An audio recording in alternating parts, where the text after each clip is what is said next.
Hari ini kita masih melanjutkan pembahasan kita 33 tugas gereja di akhir zaman. Dan hari ini kita akan membahas topik ke-18 yaitu percaya kepadanya. Jadi tugas gereja di akhir zaman menjangkau jiwa, amin. Tugas gereja di akhir zaman menjadi berkat, amin. Tapi saudara yang kasih dalam Tuhan, jangan lupa salah satu tugas gereja yang penting adalah percaya. Sama-sama bilang sama saya, percaya. Karena Paulus bilang hidup yang kujalani sekarang bukan karena melihat tapi karena percaya. Dan Alkitab jelas bilang orang benar akan hidup oleh iman. Artinya orang benar akan hidup oleh percaya. Jadi saudara yang kasih dalam Tuhan jelas di sini. Percaya bukan sekedar respons hati. Tapi percaya adalah tugas. Artinya, kalau saya tidak percaya, saya bersalah di hadapan Tuhan. Karena saya dipanggil bukan hanya menjalankan ibadah, tapi saya dipanggil untuk percaya. Karena Alkitab dengan tegas berkata, sesuai dengan imanmu, jadi padamu.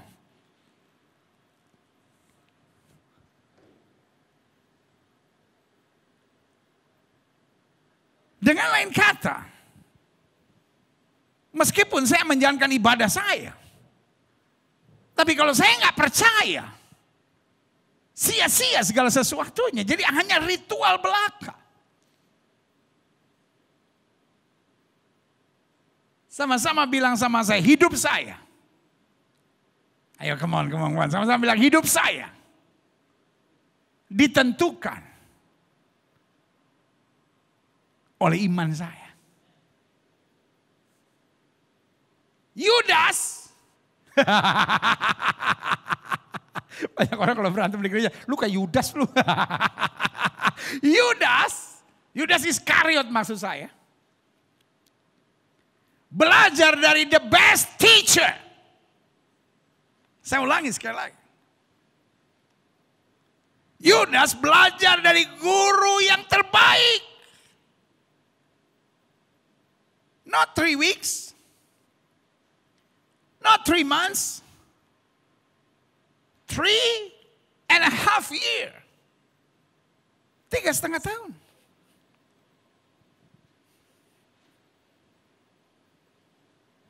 Dia mendapat modul pelayanan terbaik dari guru terbaik. Dengan cara bimbingan yang terbaik.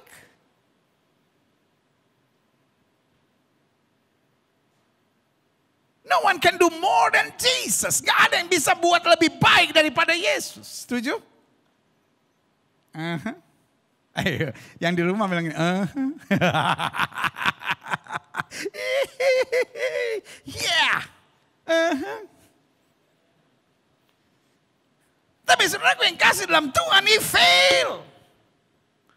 Guru yang terbaik itu akhirnya dia jual dengan 30 keping perak. Guru yang terbaik itu akhirnya dia izinkan untuk disalibkan. Guru yang terbaik itu dia khianati.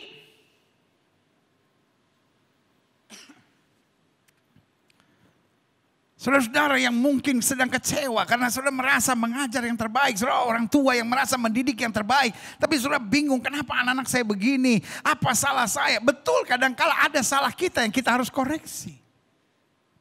Tapi enggak selamanya. Betul kadang-kala pengajaran kita harus kita koreksi. Karena kita bilang ujilah segala sesuatu dan peganglah yang baik. Awasilah ajaranmu. Tapi buat setiap saudara yang sudah sungguh-sungguh menjadi teladan. Setiap saudara yang sudah sungguh-sungguh melakukan yang terbaik. Jangan putus asa. Don't be discouraged. Yesus punya Yudas. Pertanyaan saya, apakah Yesus salah dalam mengajar Yudas? Apakah Yesus kurang dalam menjadi guru buat Yudas? Apakah Yesus salah dalam strateginya mendidik Yudas? No.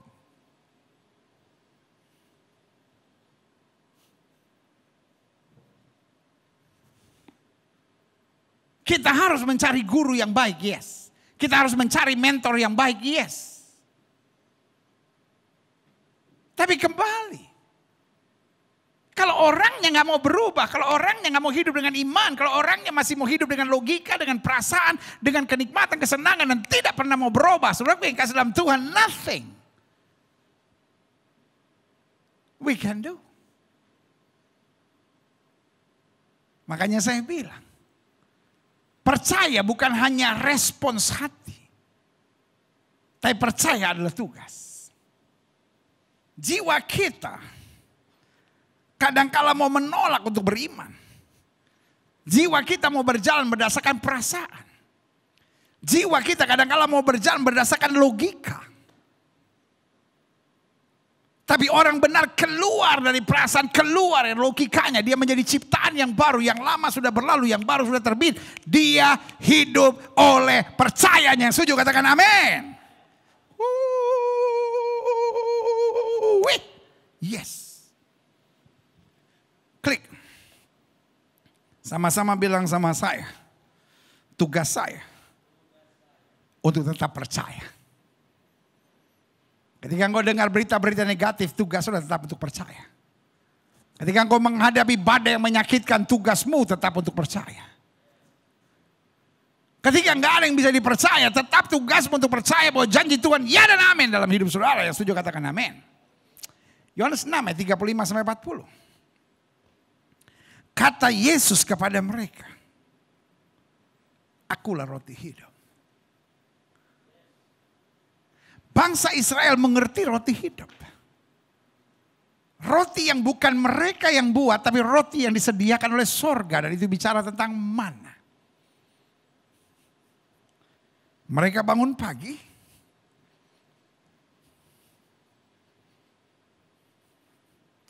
Mana sudah disediakan. Dan tugas mereka bukan berarti karena Tuhan sudah menyediakan lalu mereka ada tugas. Tugas mereka untuk memungut berarti tetap ada tugas buat kita.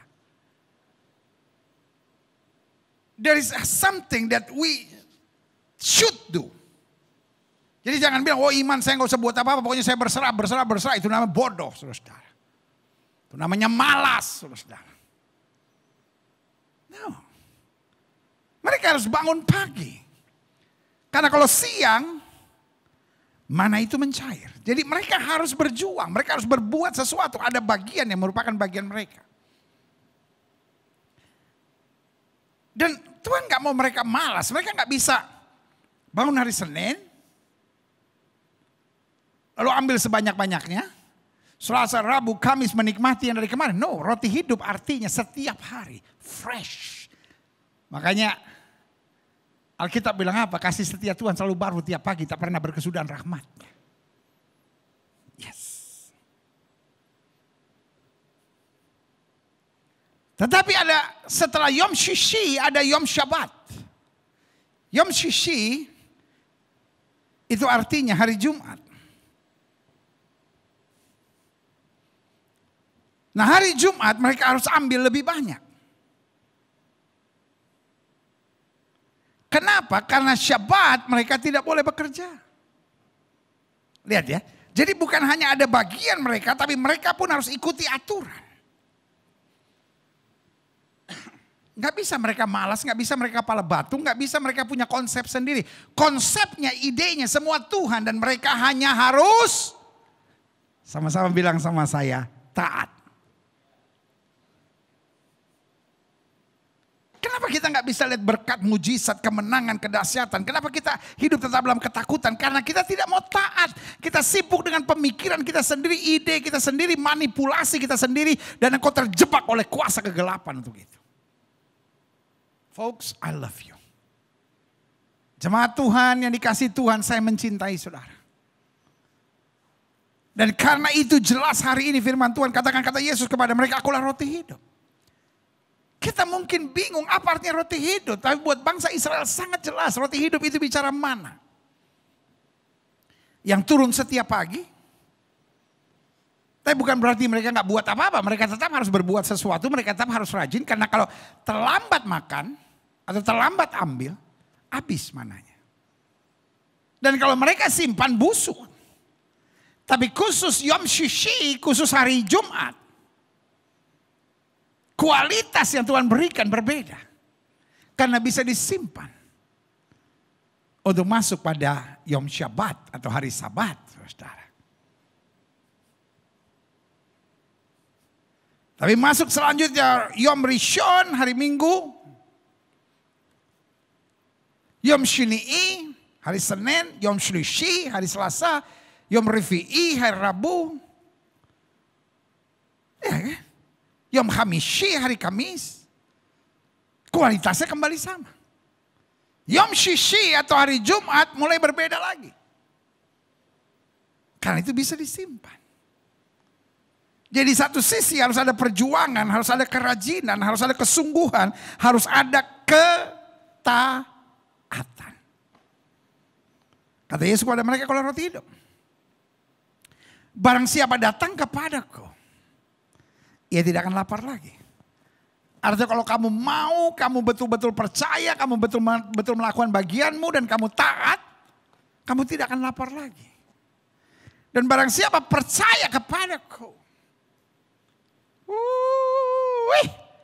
tidak akan haus lagi. Banyak orang hari-hari ini kenapa lari ke drugs? Kenapa lari ke seks bebas? Sebetulnya manusia sedang haus.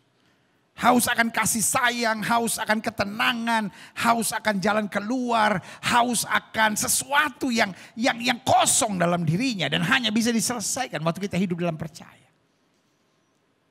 Hari-hari ini orang yang hidup hanya dengan perhitungan akan stres. Orang-orang yang hidup hanya dengan logika, orang-orang yang hidup baperan akan terus tertekan. Tapi orang yang hidup dengan iman akan memerintah bersama dengan Kristus. Yang setuju katakan amin. Ayat yang ke-36, tetapi aku telah berkata kepadamu. Sungguh pun kamu telah melihat aku, kamu tidak percaya. Ini yang ngeri. Ada banyak orang sudah beribadah, sudah melayani, tapi nggak mau berubah, nggak mau percaya. Tapi tetap masih hidup dengan manipulasinya, hidup dengan segala perhitungan-perhitungannya, hidup dengan strategi-strateginya. Dan Alkitab berkata harinya akan tiba, Tuhan akan mempermalukan orang yang pintar. Makanya Alkitab bilang Tuhan memakai orang bodoh. Bodoh di sini bukan berarti goblok, saudara. Bodoh di sini artinya berserah. Nggak mau aneh-aneh, nggak mau macam-macam, mau ikut dalam jalan Tuhan saja. Makanya Alkitab bilang apa? Aku memutuskan untuk tidak mengetahui apa-apa kecuali Yesus yang mati dan disalibkan dan bangkit dari antara orang mati. Makanya Alkitab bilang apa? Yang bodoh oleh dunia ini. Kita kan bodoh. Orang dunia bilang bego banget sih orang Kristen. Apa-apa doa, apa-apa baca Alkitab. Orang udah nyakitin mesti ngampunin. Kita dianggap bodoh oleh dunia. Tapi yang bodoh karena beriman. Yang bodoh karena percaya. Yang bodoh karena bertobat. Yang bodoh karena meninggalkan dosa. Yang bodoh karena tidak mau kompromi dengan dunia. Itu yang akan dipakai Tuhan secara dahsyat dan luar biasa. Haleluya. Ayat selanjutnya. Semua yang diberikan Bapa kepadaku akan datang kepadaku, dan barang siapa datang kepadaku ya tidak akan kubuang. Yang datang pada Kristus bisa aja masih punya kekurangan, yang datang pada Yesus bisa saja punya kelemahan, yang datang pada Yesus bisa saja belum sempurna, tapi tidak akan dibuang. Diproses oleh Tuhan, diarahkan oleh Tuhan, dibentuk oleh Tuhan, dan dijadikan layak oleh kuasanya. Haleluya. Selanjutnya klik. Sebab aku telah turun dari sorga. Bukan untuk melakukan kehendakku, bukan untuk menghukum kamu, bukan untuk menghabisi kamu, tapi untuk melakukan kehendak Dia yang telah mengutus aku. Dan inilah kehendak Dia yang telah mengutus aku, yaitu supaya dari semua yang telah diberikannya kepadaku, ingat Alkitab bilang tidak ada seorang pun datang kepada Yesus kalau bukan karena Roh Kudus. Supaya dari semua yang telah diberikannya kepadaku, jangan ada yang hilang.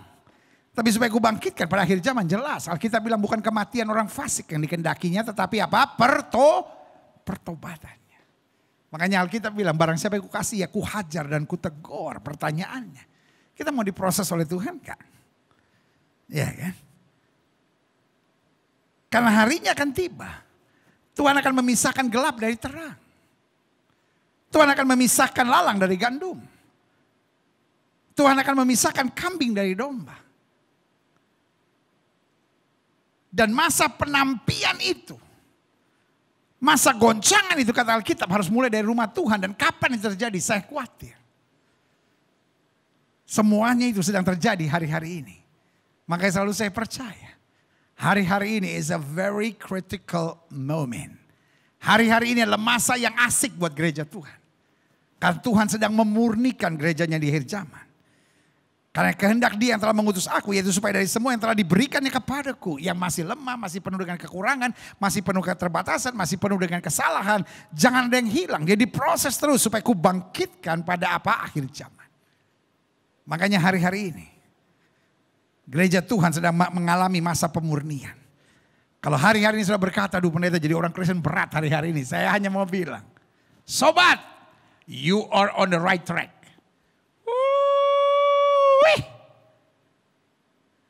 Justru saya khawatir dengan orang Kristen yang menganggap minum mabuk boleh, merokok boleh, nge-vape boleh, nonton cabul boleh. Sehingga dia merasa hari-hari ini, wah hidup Kristen oke-oke aja tuh semua juga boleh. Saya mau bilang, berbahaya. Saya khawatir. Engkau sedang masuk pada permainan iblis di akhir zaman. Iblis sedang mau menghamiri adonan itu. Tetapi saya percaya, tanpa kekudusan tidak ada seorang pun dapat melihat Allah. Hidup Kristen memang nikmat, hidup Kristen memang indah, hidup Kristen memang dahsyat. Tetapi hidup Kristen tidak boleh pisahkan diri dari firman Tuhan. Karena Alkitab bilang selama kamu tidak miring ke kiri maupun miring ke kanan, hidup kamu akan diberkati. Kamu gak turun tapi naik, kamu tidak menjadi ekor, kamu dipimpin menjadi kepala. Dan Alkitab bilang pisahkan dirimu dari segala yang najis. Hidup Kristen harus taat dan tegas. Yang setuju sama saya katakan taat dan tegas. Yang setuju sama saya katakan taat dan tegas. Sebab inilah kehendak Bapakku, yaitu supaya setiap orang yang melihat anak dan yang percaya kepada beroleh hidup yang kekal, dan supaya aku membangkitkannya pada akhir zaman. Jadi supaya kita dibangkitkan. Jelas Alkitab bilang kita harus percaya. Makanya jelas Alkitab bilang, karena begitu besar kasih Allah akan dunia ini, sehingga barang siapa yang percaya kepadanya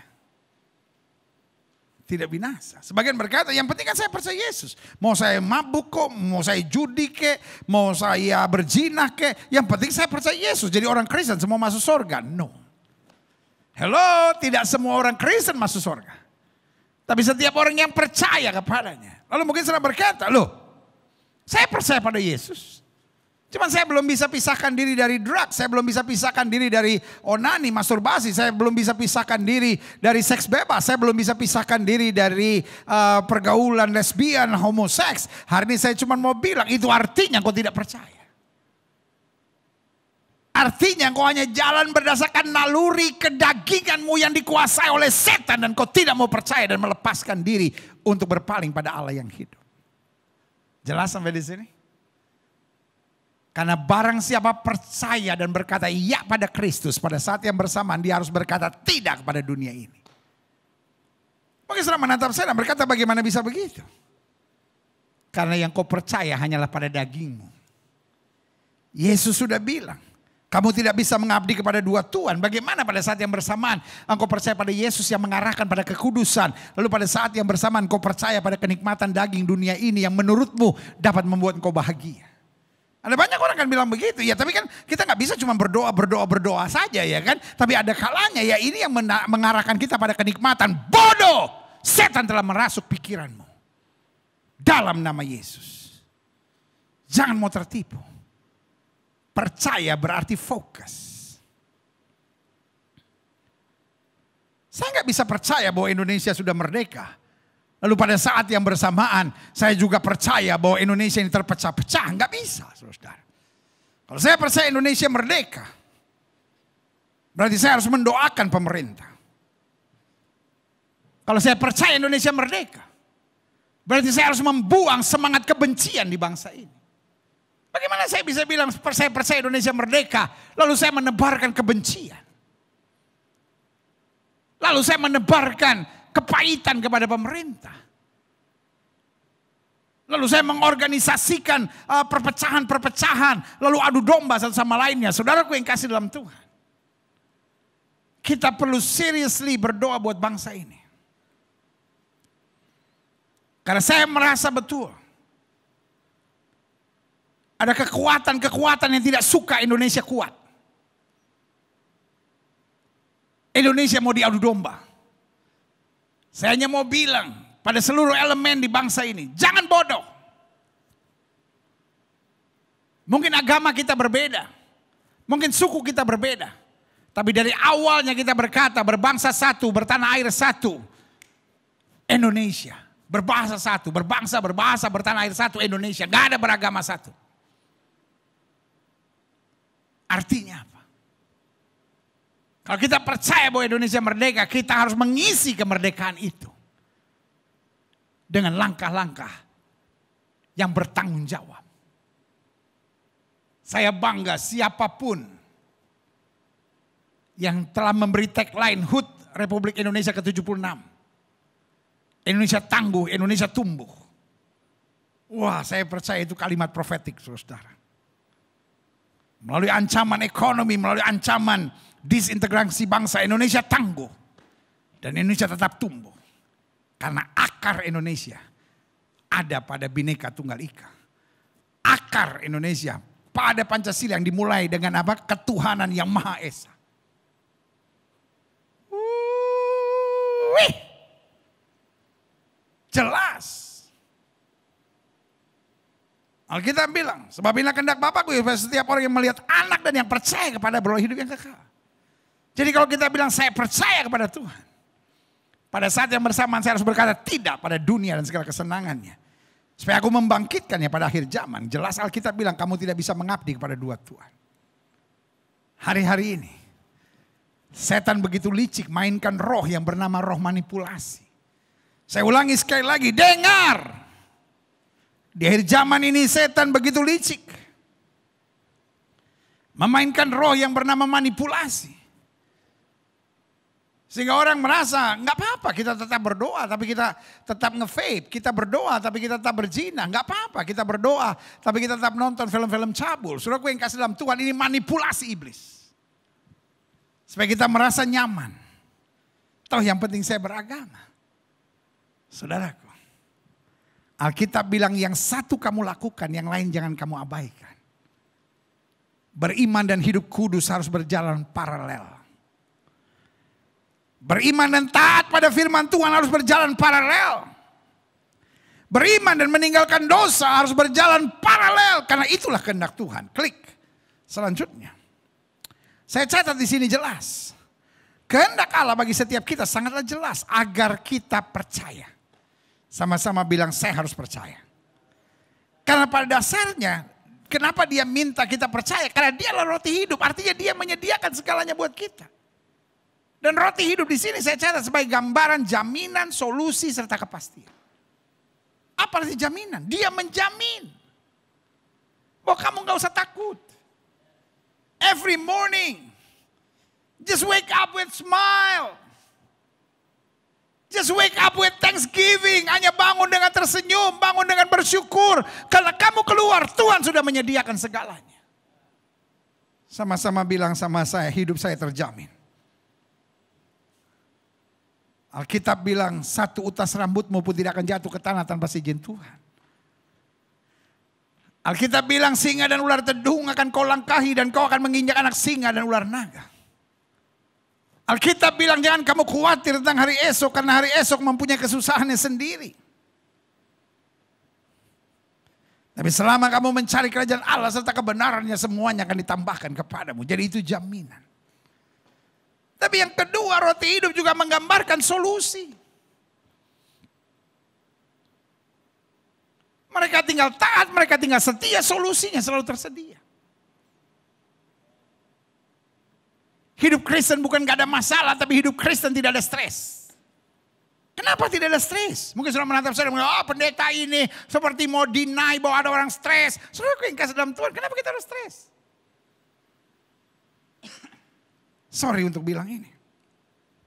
Saya tidak bermaksud memojokkan saudara. Saya cuma mengarahkan saudara pada firman Tuhan. Yesus bilang, mari hai kamu yang letih lesu dan berbeban berat, aku akan beri kelegaan kepadamu. Yang kedua, Tuhan janji pencobaan yang kamu alami tidak pernah melebihi kemampuan kamu.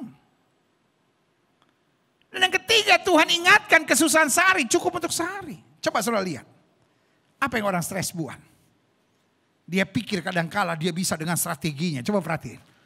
Orang stres ini otaknya muter terus dan sibuk sama strategi. Padahal Yesus bilang apa? Di dalam tetap tenang, tinggal percaya, di situ terletak kekuatanmu. Hello. Kalau engkau sedang berkata engkau stres, izinkan saya bicara sama saudara. Otakmu bisa percaya Tuhan enggak? Atau otakmu sibuk dengan strategi, dengan segala permainan. Bagaimana ini. Padahal Yesus bilang di dalam tetap tenang, tinggal percaya, di situ terletak kekuatan. Yesus sudah bilang, mari kamu yang letih lesu dan berbeban berat, aku akan beri kelegaan kepadamu. Dan yang kedua, saya bilang tadi apa? Kenapa hidup Kristen bisa banyak masalah tapi tidak ada stres? Karena Alkitab sudah jamin pencobaan yang kamu alami tidak pernah melebihi kemampuanmu. Jadi kalau saudara bilang saya stres, masalah saya terlalu berat, berarti firman Tuhan tidak betul. Tapi saya katakan firman Tuhan tidak pernah tidak betul. Engkaunya yang memikirkan terlalu dalam. Coba perhatiin. Orang-orang stres sibuk, ya tapi saya nggak bisa. Bisa. Tapi pertanyaannya bukan bisa tidak bisa, mau atau tidak mau. Maukah engkau berserah? Orang stres itu karena tidak mau berserah. Pikirannya dia biarkan liar. Sorry. Mungkin kata-kata saya menyakitkan saudara-saudara yang merasa stres dan depression hari-hari ini.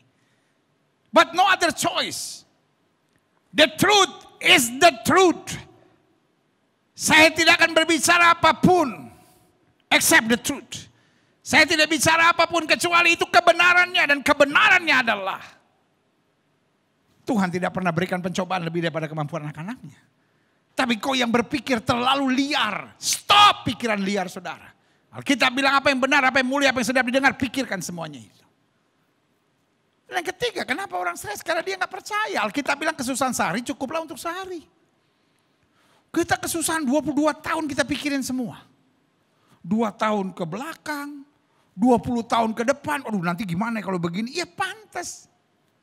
Hang lama-lama. Handphone aja kalau kebanyakan data hang. Iya kan?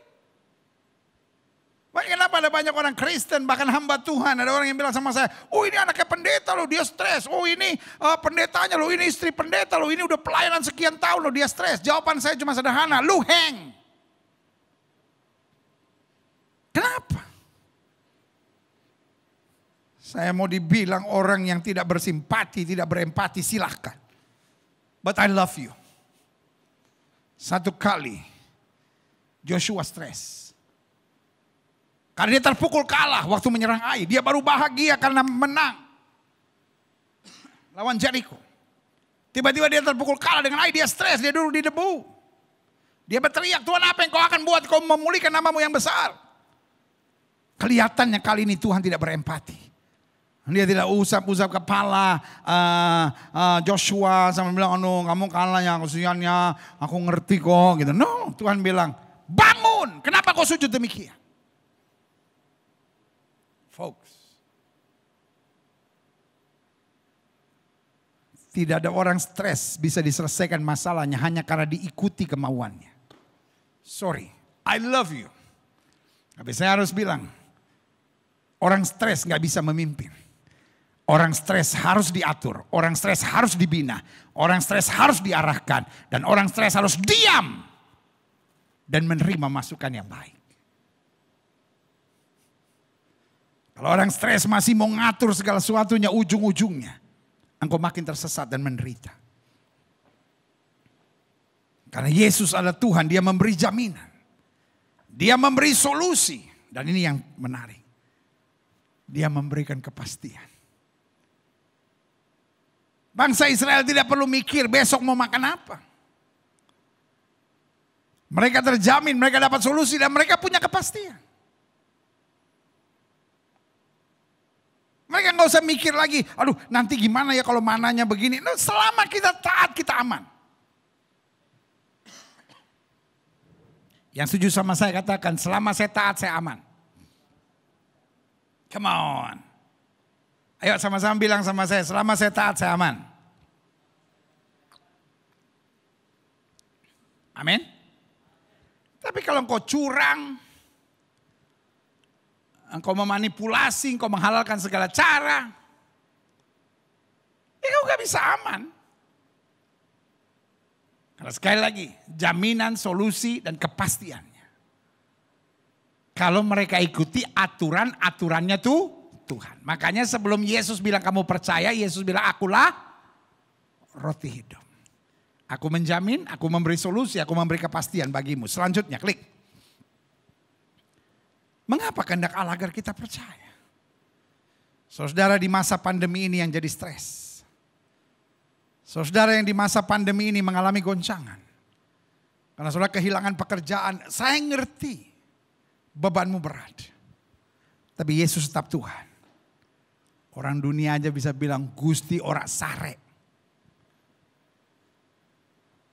Tuhan tidak buta. Tuhan tidak tuli. God knows. God knows. God knows. God knows. Yeeha. Tuhan saya tahu. Air mata orang benar ditampung dalam kirbatnya Tuhan. Alkitab saya bilang hati hancur tidak pernah kau pandang hina ya Tuhan. Yes. Mengapa kehendak Allah agar kita percaya? Yang pertama saya pelajari karena orang percaya akan melihat masalah sebagai sesuatu yang normal. Orang yang gak percaya akan stres, orang yang gak percaya akan berontak, orang yang gak percaya akan nyalahin keadaan, akan nyalahkan Tuhan, akan nyalahkan situasi. Orang percaya akan berkata, singa-singa muda boleh merana kelaparan, tapi orang yang berharap Tuhan tidak pernah kekurangan sesuatu yang baik. Orang percaya akan berkata, manusia boleh mereka-rekakan yang jahat, Allahku mereka-rekakannya untuk kebaikan.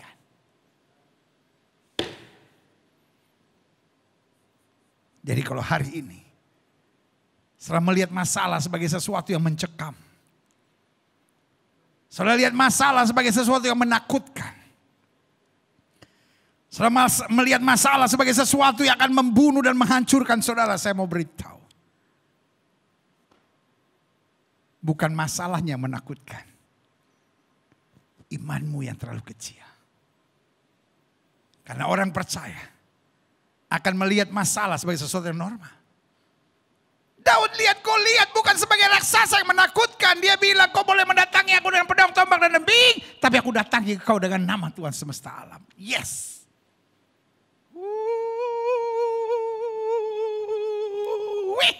Yeah. Saudara melihat masalah sebagai sesuatu yang menakutkan. Saudara melihat masalah sebagai sesuatu yang membunuh saudara, mencekam, mengkhawatirkan saudara. Artinya bukan masalahnya yang terlalu besar, imanmu yang terlalu kecil. Makanya murid-murid naikkan doa, tambahkan iman kami, dan doa saya hari ini. Setiap saudara berkata, tambahkan iman saya. Kalau hari ini sudah ngotot, ya saya udah beriman, artinya kau tidak beriman. Orang beriman tidak pernah ngotot. Orang beriman akan terus berjuang. Amin. Ada banyak orang yang ketika pendeta khotbah begini langsung dia bilang, oh pendeta itu menghakimi. Saya udah beriman, kok saya udah beriman. Artinya kau belum beriman. Karena orang beriman tidak akan ngotot. Orang beriman hanya menyambut setiap keadaan dengan satu kata, aku percaya. Ingat orang kusta datang pada Yesus. Apa yang dia bilang? Tuhan, jika Tuhan mau, Tuhan dapat mentahirkan aku. Itu dia kuncinya. Ingat perwira di Kapernaum datang pada Yesus bilang apa? Engkau tidak perlu datang ke rumahku, cukup katakan sepatah kata, maka hambaku akan sembuh. Come on. Saya ingat perempuan Sirofenisia itu bilang apa? Meskipun aku anjing, tapi anjing juga layak memakan remah-remah yang jatuh dari meja tuannya. Yesus bilang apa? Ibu besar imanmu, besar percayamu. Bartimeus bilang apa? Jesus, son of David, have mercy on me. Orang banyak suruh dia diam, he doesn't care. Dia teriak lebih keras lagi, Jesus, son of David, have mercy on me. Jadi kesimpulan saya sangat jelas. Mengapa kehendak Allah agar kita percaya? Karena orang percaya akan melihat masalah sebagai sesuatu yang normal. Dan bagaimana saya menghadapi masalah akan sangat menentukan bagaimana hasil saya merebut kemenangan dari masalah. Kalau sayanya udah takut, udah khawatir, udah stres, udah nyalain orang, ya saya nggak pernah lihat kemenangan. Tapi kalau saya percaya, saya tetap mengandalkan Tuhan. Alkitab saya ingatkan, orang yang mengandalkan Tuhan tidak akan dipermalukan. Yang kedua, mengapa kehendak Allah agar kita percaya? Karena orang percaya tidak bisa dibodoh-bodohi iblis. Iblis mainnya dengan apa sih? Intimidasi, bos. Iblis mulai membodoh-bodohi kita, masa lalu kamu buruk, hari-hari hidup kamu gak akan berkemenangan, percuma kamu pertahankan rumah tanggamu dengan istrimu, percuma kamu berdoa, Tuhan gak buat mujizat. Iblis membodoh-bodohi saudara dan berkata kamu gak pernah bisa lepas dari narkoba, kamu memang orangnya begini, kamu kan dari dulu istri piaraan, kamu kan pernah gugurkan kandungan, karena itu ya Tuhan gak pernah bisa ampuni kamu, bodoh.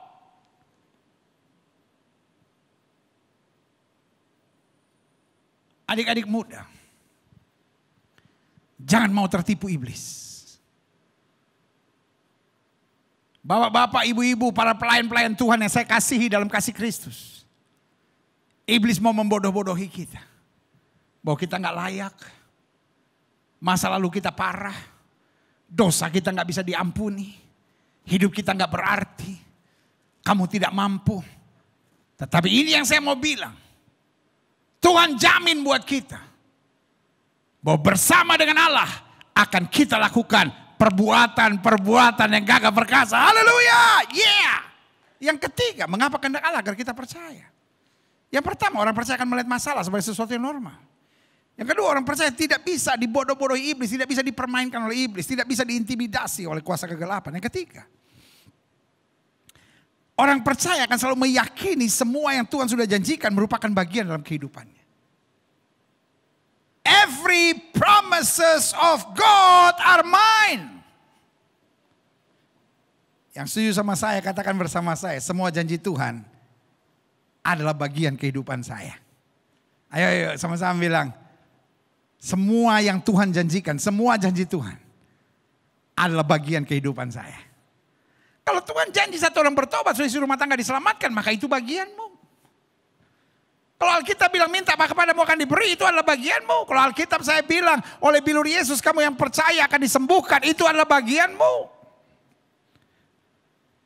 Jangan mau tertipu dengan intimidasi orang tertentu yang buat saya dipakai iblis.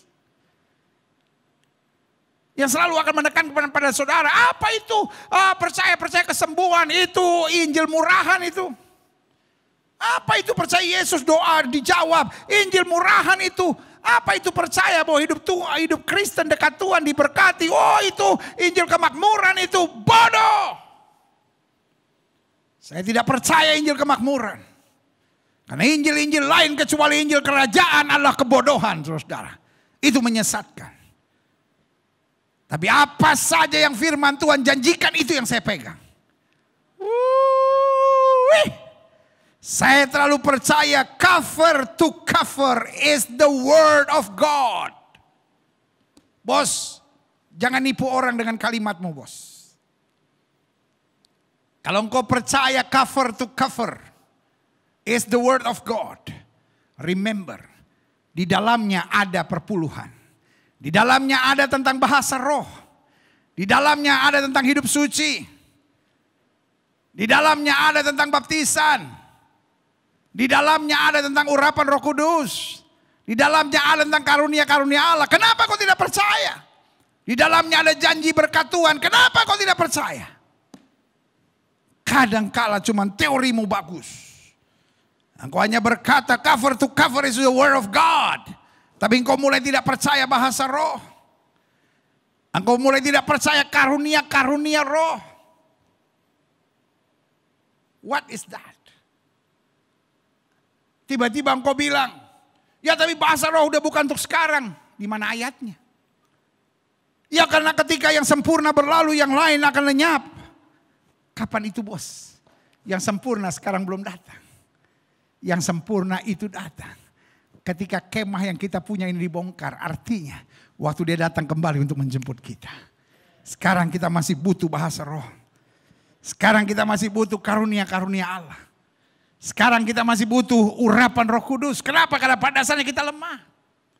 Ya tapi yang penting adalah buah-buah roh, bukan karunia-karunia roh. Bos, mana ayatnya bos? Yang Kristus tekankan kedua-duanya. Kita harus dipimpin dengan karunia-karunia roh, bukan kekuatanmu sendiri bos. Tetapi kalau kita dipimpin karunia-karunia roh, otomatis kita akan mengeluarkan buah-buah roh, simple aja. Simple saudara. Makanya sekali lagi saya tekankan. Orang yang percaya akan selalu meyakini semua yang Tuhan sudah janjikan merupakan bagian kehidupan. Hidup ini jangan dipilah-pilah. Apakah kita harus pikul salib? Yes. Apakah kita harus siap menderita? Yes. Apakah kita akan siap berkemenangan? Yes. Artinya kita gak mau cari apa-apa. Kita cuma mau cari kehendak Tuhan dalam hidup kita. Dan kalau kita menjalani kehendak Tuhan dan karena itu kita kehilangan segala-galanya, kita akan taat dan tetap bersuka cita. Tapi kalau kita menjadi kehendak Allah dan Tuhan angkat kita, Tuhan memberkati kita, Tuhan menjadikan kita diberkati. Kenapa tidak? Yang penting hati kita bukan pada harta. Hati kita bukan pada kesenangan dunia. Hati kita fokus on Jesus dan di pundak kita selalu tekun setia memikul salib. Haleluya. Selanjutnya mengapa kehendak Allah agar kita percaya? Karena orang percaya akan terobos setiap rintangan, hambatan serta serangan-serangan dalam kesehariannya. Orang percaya tidak akan pernah menyerah. Orang percaya akan berserah. Tapi orang percaya tidak akan pernah menyerah. Aku tahu kepada siapa aku percaya, aku yakin dia berkuasa. Orang percaya tidak akan menyerah. Waktu iblis menyerang. Makanya tadi kita nyanyi sama-sama. Di akhir zaman iblis merajalela, menyerang kau dan aku. Firman Tuhan ingatkan, berjagalah dan berdoalah. Amin. Lawan iblis. Waktu iblis menyerah jangan menyerah. Waktu iblis menyerang jangan menyerah. Tuhan saya dengan aku atau dengan saya ngaku. Lawan. Alkitab bilang lawan dia dengan iman yang teguh maka dia akan lari. Orang beriman akan terobos. Terobos tantangan. Bukan sebentar-bentar, oh, saya udah gak kuat, saya udah gak sanggup. Aku cakap menanggung segala perkara dalam Kristus yang memberi kekuatan kepadaku. Saudaraku, apa masalahmu hari ini?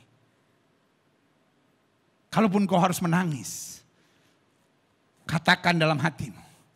Orang yang menabur dengan air mata akan menuai dengan sorak-sorai. Air mata kita boleh turun tapi langkah kita tetap maju. Badai boleh menerpa kita tapi kita tetap percaya. Tuhan melindungi kita dan memberikan kita kemenangan tepat pada waktunya. Haleluya. Yeah. Selanjutnya saya pelajari. Yesaya 30 ayat 15. Sebab beginilah firman Tuhan Allah yang Maha Kudus Allah Israel. Wow, I love this verse. Dengan bertobat. Aha. Jadi bukan cuma tinggal diam ya. Dengan bertobat dan tinggal diam. Sama-sama bilang sama saya, bertobat dan tinggal diam. Ini yang saya bilang percaya. Saya bertobat benar-benar, saya berbalik ke jalan Tuhan dan saya percaya seluruh janjinya. Dan ayat ini jelas tegaskan buat kita dengan bertobat dan tinggal diam. Iya. Apa yang terjadi? Coba lihat ini. Ya kan, coba lihat ini ya. Dengan bertobat dan tinggal diam, kamu akan diselamatkan. Dalam tinggal tenang dan percaya terletak kekuatan. Ada satu kalimat yang nyakitin kita. Tetapi ini telling the truth. Kamu enggan. Kamu mengeraskan hati. Kamu gak mau. Kamu coba memanipulasi cari jalan sendiri. Nah ini dia. Tapi kalau kamu mau bertobat tinggal diam, tinggal tenang dan percaya. Kamu bukan hanya diselamatkan. Tapi kamu juga akan kuat. Haleluya. Klik. Selanjutnya saya percaya. Mengapa percaya kadang-kala susah? Atau bahasa tadi bilang kamu enggan. Kenapa percaya kadang-kala susah? Yang pertama, karena nature secara alamiah kita telah dikuasai dosa. Sehingga selalu mengarah pada perasaan dan logika. Jadi kita gak mau percaya. Makanya Daud bilang, hai jiwaku berharaplah kepada Tuhan dan jangan lupakan segala kebaikannya. Mengapa engkau tertekan dalam batinku? Jadi nature-nya adalah perasaan dan logika. Percaya menembus perasaan dan logika. Tetapi berpegang pada janji Tuhan. Karena perasaan dan logika bos bisa salah. Tapi janji firman Tuhan, langit dan bumi boleh lenyap, firman Allah tinggal tetap. Yes, yang kedua, mengapa percaya kadang-kala susah? Karena membutuhkan pengenalan yang benar tentang kasih dan kuasa Allah serta tuntunan Roh Kudus. Ada banyak orang dia pikir dia percaya. Apa cirinya dari orang yang dia pikir dia percaya padahal tidak? Waktu dia ngotot. Saya udah percaya, buktinya Tuhan gak kasih apa-apa. Lu suruh gue kasih dalam Tuhan. Tuhan tidak pernah berdusta. Ngerti gak sampai di sini? Kadangkala kita pikir we doing the right things. Saya teringat cerita salah seorang saudara saya, but this is pengalaman yang benar-benar terjadi. Saya punya sepupu namanya Sam Lumoindong, tinggalnya di Amerika. Dan dari umur 18 tahun saya pikir dia udah ke Amerika. Akhirnya dia menikah sama orang Amerika. Tapi dia tidak tinggal di kota. Dia tinggal di wilayah Erie. Erie itu kira-kira 4 jam dari, itu di daerah Pennsylvania. Dan 4 jam, 5 jam dari Philadelphia, saudara. Ada sebuah danau Erie, yang kalau apa itu namanya winter, itu jadi tempat main ski. Sangat terkenal di Amerika. Tetapi ini kalau kita menyebutnya orang Amerika kampung gitu. Jadi kampung banget gitu. Yang masih Midwest banget gitu ya kan. Yang jarang banget ke New York atau ke Los Angeles gitu ya kan. Jadi ini tempat yang kalau hari Minggu orang gak ke gereja aneh gitu. Ini yang betul-betul masih American banget gitu ya kan. Jadi satu kali perusahaan di mana Sam bekerja akhirnya memerintahkan dia, mengirim dia untuk bekerja di Papua.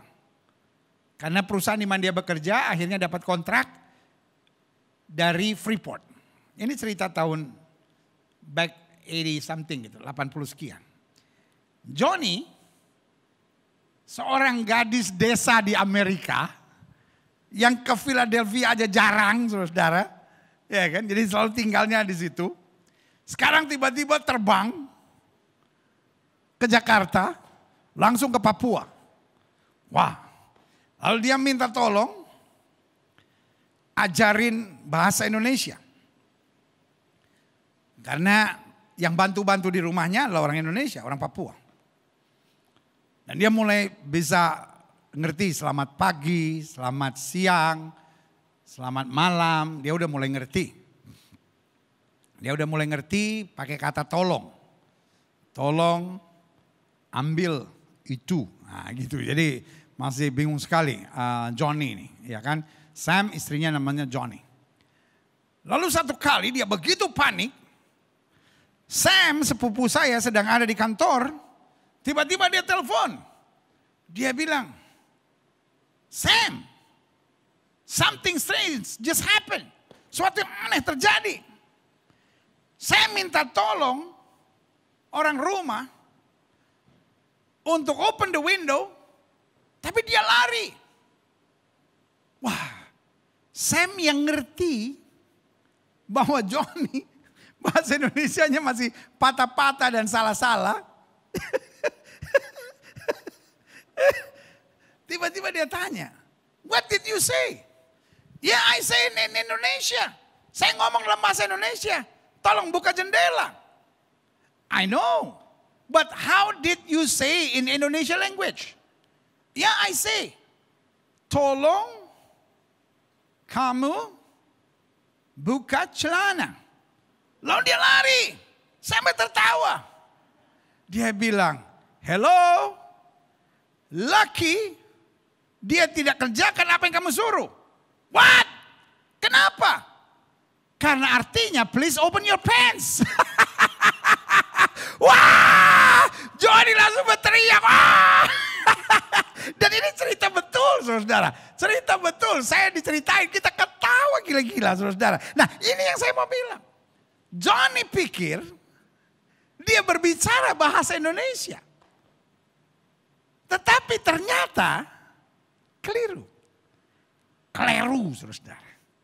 Ada banyak orang pikir, saya kan sudah percaya. Kenapa nggak begini? Kenapa nggak begini? Kalau janji Tuhan tidak tergenapi, bukan Tuhan yang salah. Kita yang kurang berjalan dalam apa yang Tuhan mau. Kalau kita belum dapat sesuai dengan apa yang Tuhan janjikan, bukan saatnya kita berontak, bukan saatnya kita marah, tapi saatnya kita mengkoreksi diri. Karena kalau kita percaya, kita pasti melihat janji Tuhan digenapi. Tapi kadang-kala percaya menjadi susah karena membutuhkan pengenalan yang benar tentang kasih kuasa Allah serta tuntunan Roh Kudus.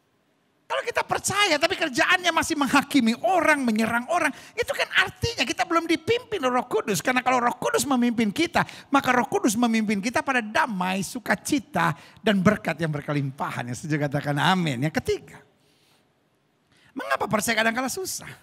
Karena iblis gak suka kita hidup dalam percaya. Jadi iblis mau berkata, it's okay.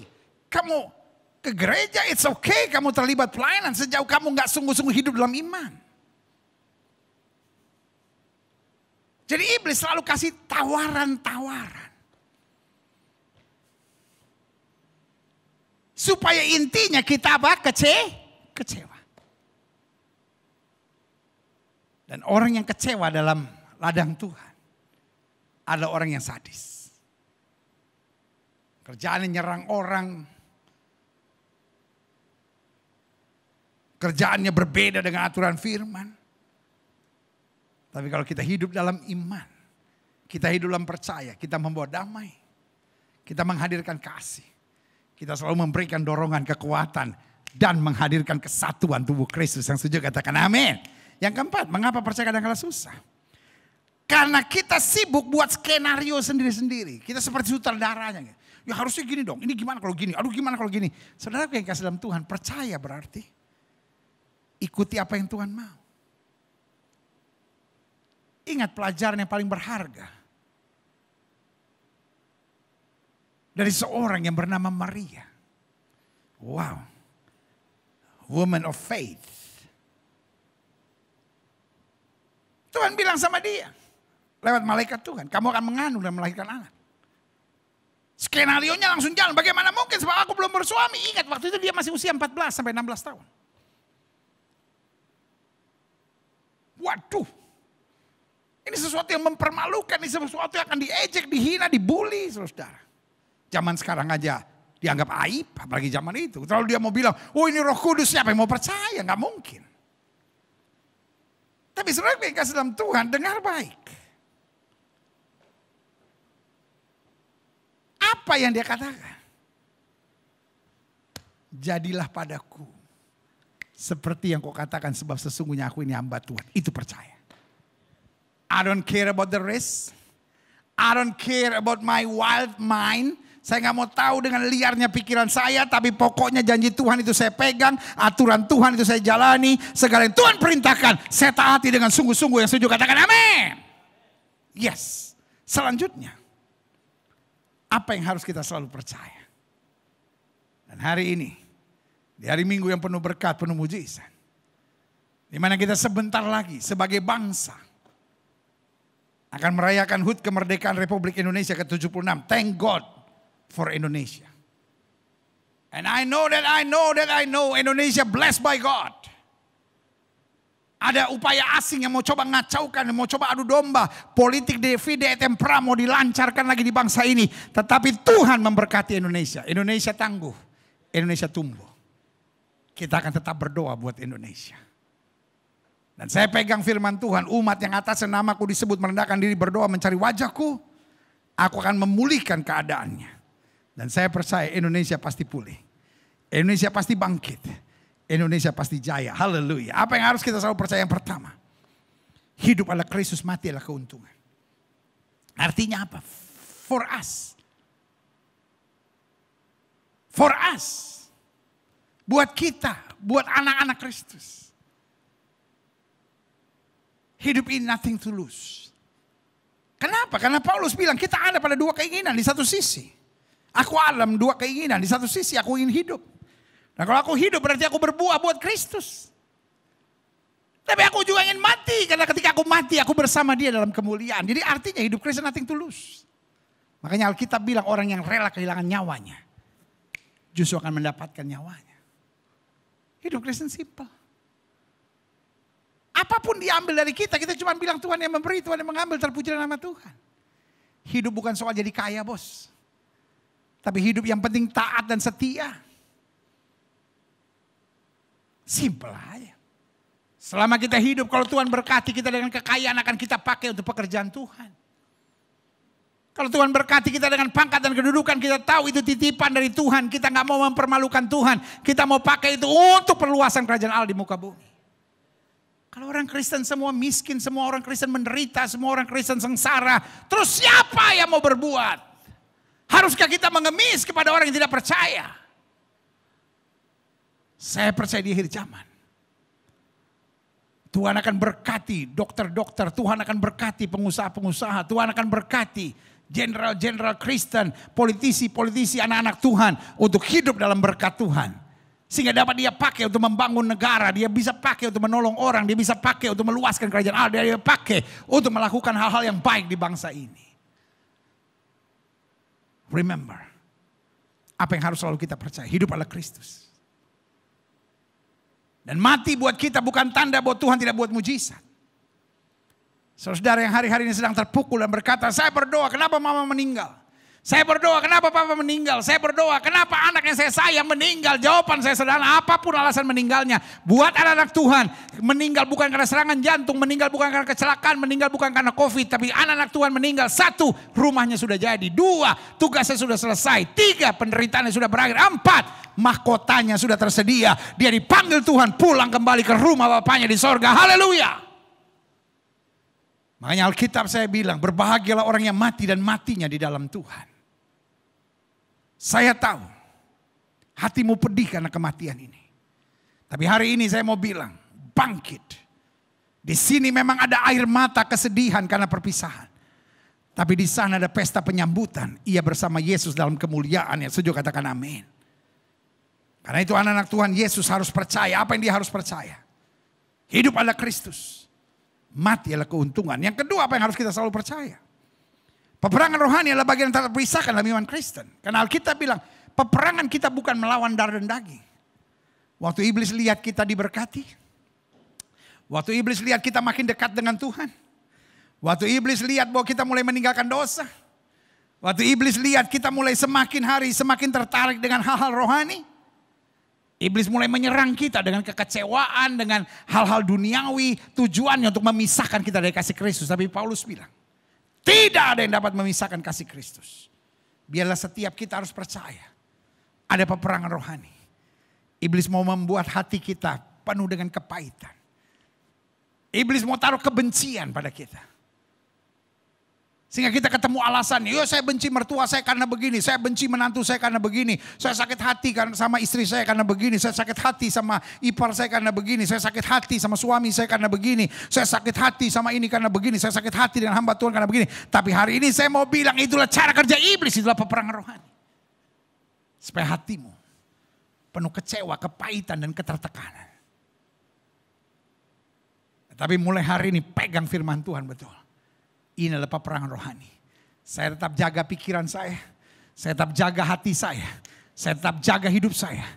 Supaya hanya nama Yesus yang dipermuliakan dalam kehidupan saya. Haleluya. Yang ketiga, apa yang harus selalu saya percaya? Langit dan bumi boleh lenyap, namun firman Allah tinggal tetap.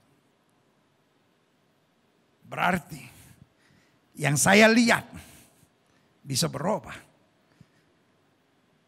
Tapi apa yang saya percayai dalam firman Tuhan, itu ya dan amin. Setiap hari baca Alkitab.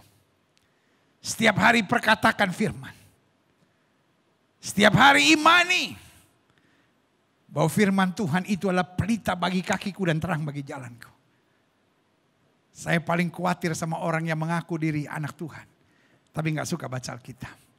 Apalagi orang yang sebentar-bentar berkata, oh Tuhan bicara sama saya, Tuhan bicara sama saya. Oh saya rasa Tuhan sedang mengarahkan ini, padahal dia nggak suka baca Alkitab. Orang seperti saya beri nama penyesat. Karena itu adalah makanan rohani.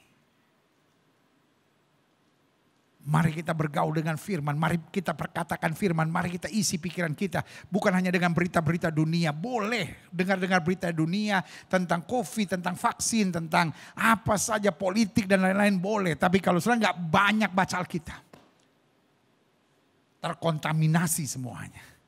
Tapi kalau kita bergaul dengan firman sangat dekat, sangat akrab, maka itu akan menjadi filter buat kita. Untuk kita selalu hidup dalam kehendak Allah yang sempurna. Yang terakhir, saya undang pemain musik maju ke depan. Apa yang harus kita selalu percaya? Ada 4 hal yang harus kita selalu percaya. 1, hidup adalah Kristus, mati adalah keuntungan. 2, peperangan rohani adalah bagian tak terpisahkan dalam iman Kristen kita. Yang ketiga, langit dan bumi boleh lenyap, namun firman Allah tinggal tetap. Artinya firman Tuhan tetap pegangan kita. Karena Alkitab bilang, firman-Mu adalah pelita bagi kakiku dan terang bagi jalanku. Firman-Mu adalah kebenaran. Dan yang keempat, apa yang harus kita selalu percaya? Kekudusan adalah prinsip utama dalam kehidupan anak Tuhan Yesus. Karena Alkitab bilang tanpa kekudusan, tidak ada seorang pun yang dapat melihat Allah. Firman Tuhan katakan, kuduslah kamu, sebab aku kudus. Saudara, kalau hari-hari ini kita merasa dekat sama Tuhan,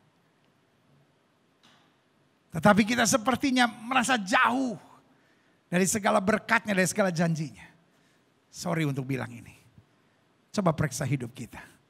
Coba periksa mulut kita. Coba periksa pikiran kita. Coba periksa hati kita. Sudahkah kita hidup dalam kekudusan? Tuhan ingatkan pada Yosua. Beritahu bangsamu. Kuduskan dirimu hari ini. Maka besok Tuhan akan melakukan perbuatan-perbuatan yang gagah perkasa. Tanpa kekudusan, perjalanan kekristenan kita hanyalah kemunafikan. Engkau boleh pergi ke gereja, engkau boleh baca Alkitab, tapi tanpa kekudusan engkau hanya saya sapa sebagai orang munafik. Karena kekristenan tanpa kekudusan adalah kemunafikan. Tetapi kekristenan dengan kekudusan menuntun kita pada keselamatan, menuntun kita pada kemenangan, menuntun kita pada kepastian, menuntun kita pada kuasa. Yesus, ku bangga padamu.